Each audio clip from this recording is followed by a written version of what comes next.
네, 안녕하세요 여러분. 자, 오늘도 선생님과 함께 논수령 우리 쪽집게 강의를 한번 들어보도록 하겠습니다. 자, 오늘도 이어서 네트형 경쟁에 대해서 배워볼 텐데, 지난 시간에 우리 네트형 경쟁의 역사와 네트형 경쟁의 큰 틀을 배웠다면, 오늘은 네트형 경쟁 중에 우리가 수업 시간에도 배우는 배구에 대해서 자세히 알아보도록 하겠습니다. 자, 페이지는 394페이지부터 시작하게 됩니다. 자, 우리 오늘 배울 학습 목표를 먼저 보겠습니다. 자, 옆에 학습 목표를 보면은 첫 번째, 네트형 경쟁 스포츠에서 활용되는 유형별 경기 기능과 과학적 원리를 이해하고 운동 수행에 적용하며 운동 수행 과정에서 나타나는 문제점을 분석하고 해결할 수 있다. 그리고 두 번째로, 네트형 경쟁 스포츠의 경기 방법과 전략을 이해하고 경기에 활용할 수 있으며 경기 상황에 맞게 진단하여 창의적으로 적용할 수 있다입니다. 자, 그리고 마지막 학습 목표, 세 번째 학습 목표죠. 자, 네트형 경쟁 스포츠에 참여하면서 경기 절차, 상대방, 동료, 심판 및 관중에 대한 예의 범절을 지킬 수 있다입니다. 자, 우리 오늘 배울 거를 미리 한번 보겠습니다. 첫 번째로 우리 경기 기능과 과학적 원리를 이해하고 적용하는 거, 그리고 전략을 이해하고 적용하는 거를 배우게 됩니다. 자, 먼저 우리 몸풀기로 한번 문제를 한번 풀어볼까요? 자, 상대 선수가 서비스한 공을 우리 팀 수비수가 리시브, 이 스파이크 때린 거를 받아내는 걸 리시브라고 하죠. 리시브를 하지 못했다. 그럼 공에 무슨 일이 일어날까 하는 문제입니다. 왜 못 받았을까요?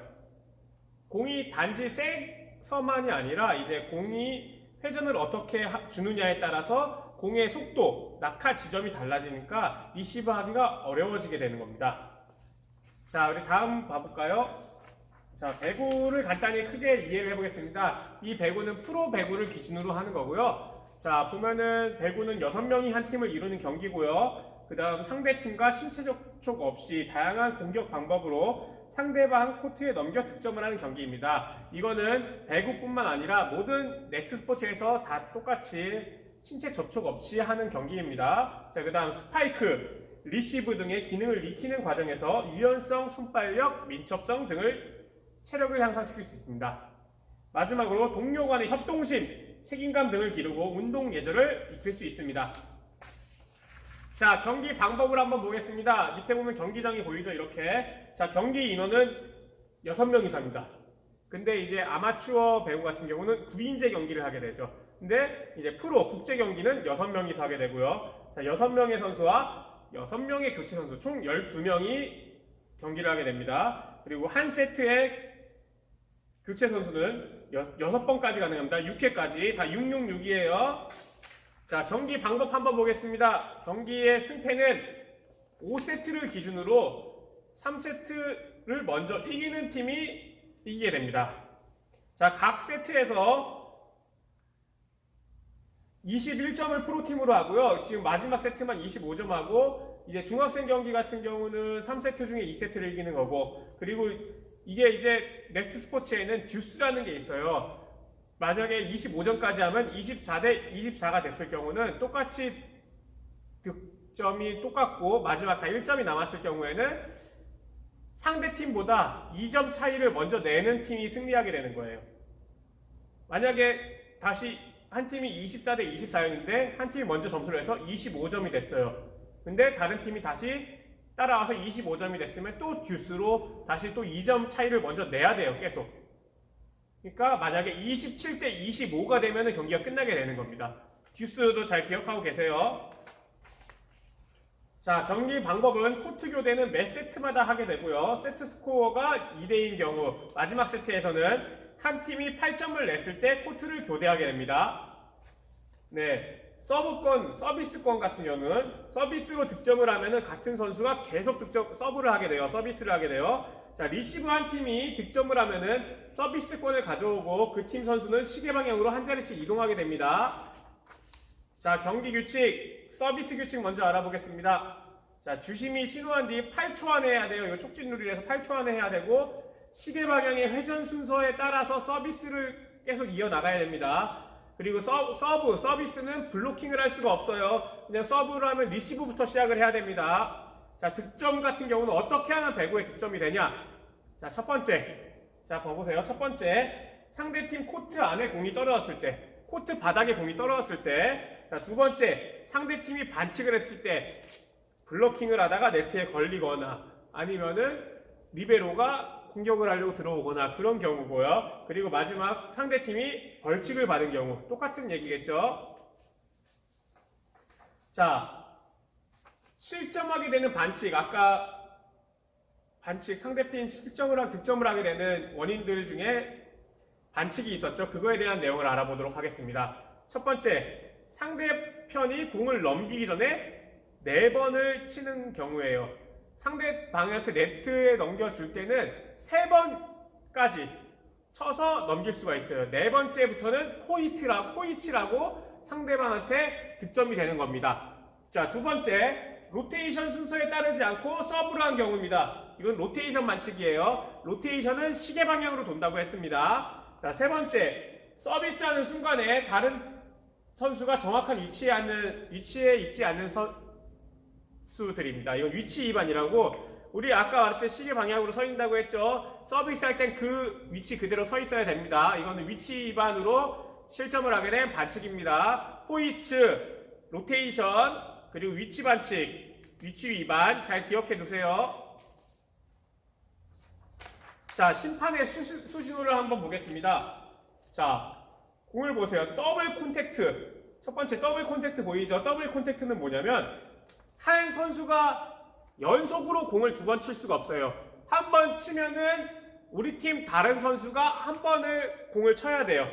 아니면 바로 네트에 넘어가든가. 안 그러고 혼자서 2번을 치게 되면은 더블 콘택트라고 신호로, 자, 손가락으로 2를 가리켜요. 자, 2를 가리킵니다. 자, 그리고 자, 네트 터치입니다. 밑에 보면 네트 터치 있죠? 네트 터치는 자, 경기 중 또는 상대방 플레이를 방해하려고 네트에 닿는 거예요. 몸만 닿는 게 아니라 옷이 닿아도 네트 터치에 선언됩니다. 이때 수신호는 한 손을 그냥 네트 위쪽에 이렇게 가리킵니다. 이게 네트면은 네트 위쪽에 이렇게 가리키는 거예요.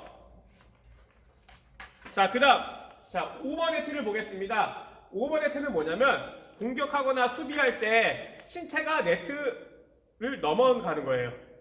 자, 이렇게 되면은 이제 한 손을 네트 위에 평평하게 이렇게 놓게 됩니다. 이게 이제 5번 네트가 되는 겁니다. 자, 그 다음에 자, 상대방에게 득점하는 건 상대방 코트에 공이 떨어져야 된다고 했죠. 근데 상대방이 블로킹을 하다 공을 맞고 자기 경기장이 아닌 코트가 아닌 바깥에 떨어지는 거, 그거를 이제 터치아웃이라고 해요. 터치아웃은 우리 수신호를 손 들고 여기를 이제 손가락 닿다, 터치아웃이라고 얘기하고요. 자, 그리고 공이 코트 안에 들어갔다, 그럼 볼 인. 자, 그리고 마지막으로 공이 코트 밖으로 나갔다, 볼 아웃입니다. 심판 수신호들도 잘 기억하고 있으세요. 자, 우리 그러면 이제 포지션에 대해서 알아보겠습니다. 지난번에도 우리 간단하게 포지션 설명했는데 우리 그림을 보면서 좀 더 쉽게 한번 이해를 해보겠습니다. 제일 위에 여기 보면 공격수 보이시죠? 공격수는 공격을 주로 하는 선수를 공격수라고 합니다. 자, 그리고 리베로는 우리 유니폼 색깔이 달라요. 선수들보다 키로 작고 리베로는 수비를 전문으로 하기 때문에 수비를 맡는 선수로 이 선수는 그 대신 서브랑 블로킹을 할 수가 없어요. 후위에서만 경기를 하게 됩니다. 자, 여기 보면 여기 줄이 하나 보이죠? 이게 후위입니다. 자, 그리고 세터는 공격수가 공격을 할 수 있도록 공을 올려주는 역할을 해요, 정확하게. 자, 그리고 마지막 센터는 중앙에서 블로킹을 하거나 속공을 하는 거예요. 가운데서 공격수가 양쪽에서 공격하는 척 하다가 가운데서 갑자기 기습적으로 속공을 해서 빠르게 공격을 할 수도 있습니다.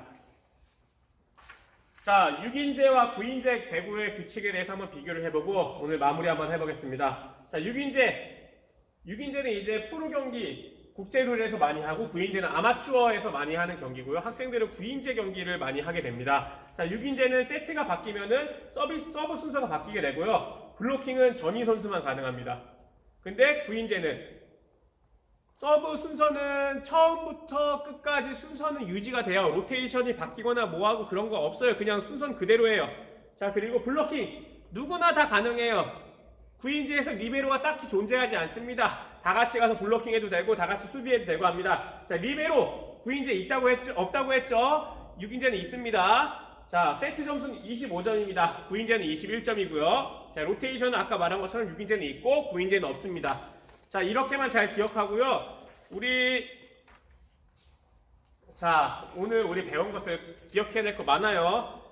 반칙의 종류들도 잘 기억하고 심판 수신호 그리고 듀스가 뭔지 그리고 6인제 9인제 정확히 구분해주고 오늘 이렇게 하면은 우리 논수령 우리 이제 논수령 총 30점 중에 퍼센트로 하면 우리 100점 100%겠죠? 우리 논수령 놓치지 않을 거예요. 자, 논술 100점을 위해서 다들 파이팅 합시다. 그럼 우리 다음 시간에 만나요. 안녕.